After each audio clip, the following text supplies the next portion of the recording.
문재인 대통령이 임기 마무리를 앞두고 청와대 출입기자단과 마지막 기자간담회를 가졌습니다. 이 자리에서 문 대통령은 수사권과 기소권의 분리가 바람직하다는 입장은 변함이 없다며 검수완박 입법과 관련해서 박병석 국회의장의 중재로 이뤄진 양당 사이 합의가 잘 됐다고 생각한다고 강조했습니다. 청와대 취재기자 연결하겠습니다. 백종규 기자. 네, 청와대 춘추관입니다. 네, 먼저 현안이기 때문에 궁금한 대목. 대통령이 검수완박 법안과 관련해서 국회의장 중재안이 잘 됐다고 본다고 언급했다고요? 네, 문 대통령은 임기 마지막 기자간담회에서 검수완박과 관련한 입장을 직접 밝혔습니다. 먼저 수사권과 기소권 분리가 바람직하다는 입장은 변함이 없다며 다만 추진하는 방법과 과정이 국민들의 공감과 지지를 받는 것이 중요하다고 말했습니다. 그러면서 이번에 박병석 국회의장 중재로 이루어진 양당 사이 합의가 잘 됐다고 생각한다고 강조했습니다. 서로 조금씩 양보하면서 합의할 수 있다면 그것이야말로 의회 민주주의에 맞는 것이고 앞으로 나아가야 할 협치의 기반이 될 수 있다고 생각한다고 설명했습니다. 그러면서 검찰 내부 반발에 대해서는 충분히 이해한다며 다만 합의안을 보면 오히려 검찰이 잘하는 일에 더 집중할 수 있다고 생각한다고 말했습니다. 또 검찰이 가진 수사 능력은 중대범죄수사청이 만들어진다면 수사 능력이 충분히 활용될 수 있을 것이라고 강조했습니다.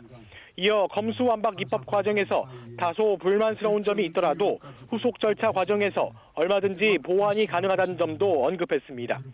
문 대통령은 결국 수사권과 기소권 분리의 문제는 검찰과 경찰이 얼마나 협력해서 국민들을 위한 수사 효율을 높이고 공정한 수사를 이루게 하느냐에 달려있다고 강조했습니다.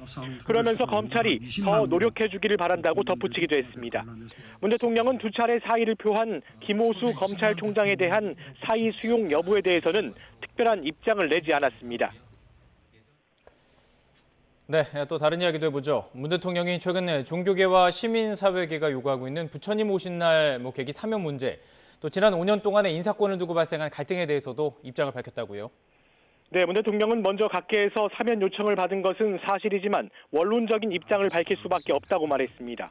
그러면서 사면이 대통령 고유 권한이지만 대통령 마음대로 할 수 있는 권한이 아니라고 강조했습니다.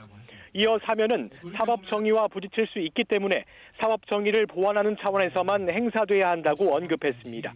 이와 함께 사면이 사법 정의에 부딪힐지에 대한 판단은 전적으로 국민들의 몫이라고 생각한다며 국민의 지지와 공감대가 판단 기준이라고 강조했습니다. 문 대통령은 재임 중 인사권을 놓고 갈등이 벌어진 데 대한 입장도 설명했습니다.